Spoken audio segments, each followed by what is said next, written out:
Mari kita berdoa. Kasih karunia dan damai sejahtera dari Bapa dan dari anaknya Tuhan Yesus Kristus menyertai kamu sekalian. Amin. Salam saudaraku. Mari kita mendengarkan firman Tuhan hari ini yang tertulis dalam kitab 1 Yohanes 4 ayat yang ke-9. Dalam hal inilah kasih Allah dinyatakan di tengah-tengah kita, yaitu bahwa Allah telah mengutus anaknya yang tunggal di dalam dunia supaya kita hidup olehnya. Senadugai patar hulung di rohani di batana tu hitam sian naung sinurunai anak nana sesada itu portibion asa mangulu hita marhite-hite ibana. Demikianlah firman Tuhan. Saudaraku, judul renungan kita hari ini adalah kekuatan daripada kasih. Bila manusia hidup dalam kasih yang sempurna dengan Allah, maka kita akan menerima sebuah kekuatan, di mana kebahagiaan itu adalah kebahagiaan yang tertinggi yang kita sering nyatakan, yaitu kita yang sudah dibangun di dalam kasih-Nya,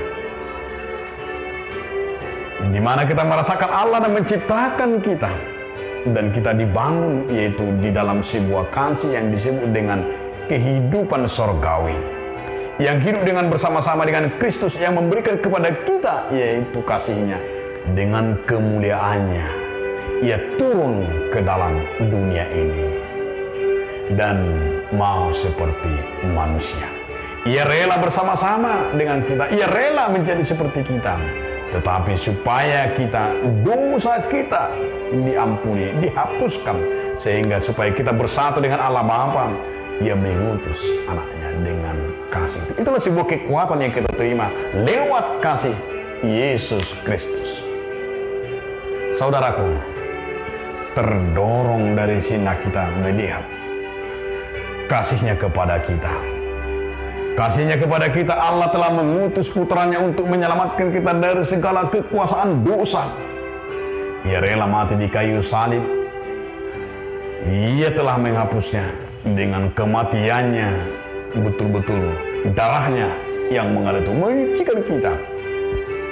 Dan disinilah betul-betul kita melihat janji Allah, kasih-Nya dinyatakan dengan keras. Yohanes berkata, supaya setiap manusia itu melihat dan mengenalnya ketika itu, bahwa Allah mengutus anaknya yang tunggal ini ke dalam dunia.